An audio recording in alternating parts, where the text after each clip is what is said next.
Angliya poytaxti Londondagi Uyg'ur sud kollegiyasi 4-iyul rasmiy boshlandi. Mazkur mustaqil sud kollegiyasi dalillarni ko'rib chiqib, Xitoyning Uyg'urlarga qaratgan dafsandichiligining irqiy qirg'inchilik tashkil qiladigan yoki qilmaydiganligini qaror qiladi. Lekin Xitoy va bu sud mahkamasi va guvohchilarni yolg'oniga chiqarmoqda. Birlashma agentligining xabar qilishicha 4-iyun boshlangan sud oldimizdagi 4 kun jarayonida 30 shohidlarning guvohligini anglaydi ekan. Uyg'ur sud kollegiyasining yig'in haqidagi bayonotida ko'rsatilishicha, Uyg'ur sud kollegiyasining maqsadi Xitoy hukumatining Uyg'urlarga qaratilgan kishilik huquq dafsandichiliklariga doir to'plangan dalil isbotlar va bu qatim o'tkazilgan guvohlik anglash yig'inidagi guvohchilarning guvohligiga asosan Xitoy hukumatining irqiy qirg'inchilik jinoyati ustidan qaror chiqarish ekan. Kuzatuvchilar Xalqaro jinoiy ishlar sud mahkamasining sobiq bosh taftishi Angliyalik atoqli advokat Jeffrey Nice bosh sudchi bo'lgan mazkur xalq sud hukumatlarini majburlash kuchi bo'lmasa-mu, biroq uning simvollik ahamiyatining zo'r ekanligini bildirmoqda. Advokat Jeffrey Nice ilgari sobiq Yugoslaviya Federatsiyasi bilan keyinchi Sibiriya Jumhuriyatining sobiq prezidenti bo'lgan Slobodan Milosevichni Balkan urushida paydo qilgan fojialari sababli xalqaro jinoiy ishlar sudida javobgarlikka tortilishida yetakchilik rol o'ynagan.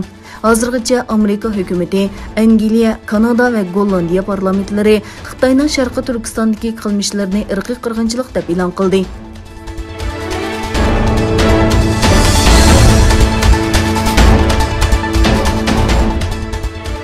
Yevropa İttifaqı komiteti bayonotchilarining biri bo'lgan Nabila Masali Xitoyda Tiananmen vaqasiga chetishlik qo'lga ilinganlarning qo'yib berilishi kerakligini o'tirg'a qo'ydi va Uyg'urlarga qilingan muomalaga bo'lgan cho'nqur andisini bildirdi.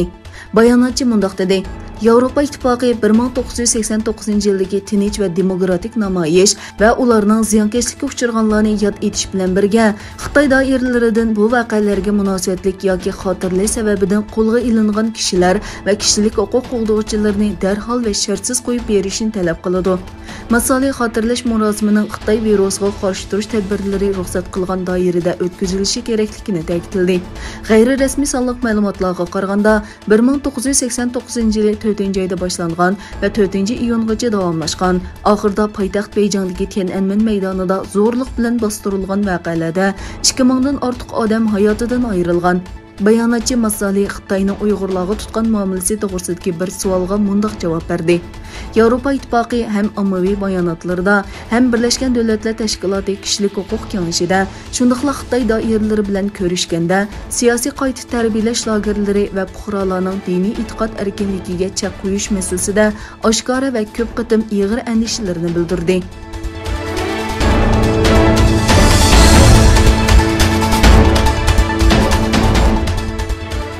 Amerika prezidenti Joe Bidenning bosh sog'lomlik maslahatchisi va Amerika davlatlik yuqumli kasalliklar tadqiqot o'rnining mudiri Anthony Fauci Beyjing hukumatini 9 kishining salomatlik xotirasini e'lon qilishga chaqirdi.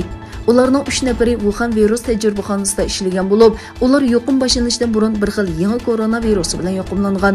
Biden axborot o'rinlariga koronavirusning tajribaxonada ishlab chiqarilganligi va hayvondan insonlarga tarqalganligi haqidagi qarashlarni tekshirish uchun 90 kun vaqt bergandan keyin Amerikada virusning kelish manbasi to'g'risidagi munozara yana avj oldi. Fauci 3 tajribaxona xizmatchisidan boshqa 6 kishining 2012-yili Shaparang o'nkiriga kirgan, ondan o'pka yollig'iga giribtor bo'lgan qon ishchilari ekanligini, koronavirusning manbasi deb qaralgan bu o'nkirdan ilingan avrishkilarning Wuhan virus institutida saqlanganligini o'tirg'a qo'ydi.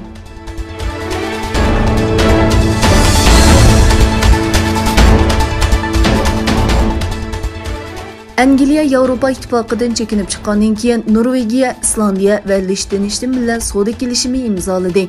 Angliya hukumati e'lon qilgan bayonotda Angliyaning Norvegiya, Islandiya va Liechtenstein bilan savdo kelishimi imzolaganligi umumiy savdo summasining 21 milliard 600 million fond sterling ekanligi o'tirg'a qo'yilgan. Bayonotda mundaq deyildi: savdo kelishimi Angliyaning go'sht va baliqchilik tarmoqlarini qo'llaydi. Angliya shirkatlari bu davlatlarda 200 million fond sterling atrofida oshkora xaridor chaqirishga qatnashsa bo'ladi.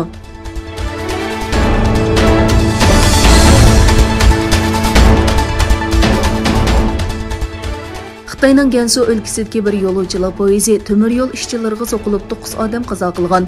Xitoy Kommunistik partiyasining rasmiy organlarining biri bo'lgan Yer shari vaqt gezitining xabariga qaraganda, Urumchidan Zhejiang o'lkasining Hangzhou shahriga mang'an poyez shu yer vaqti soat 5 dan 19 minut o'tganda Gansuning Jinchang shahridagi temir yo'l ishchilarini so'qib o'tgan.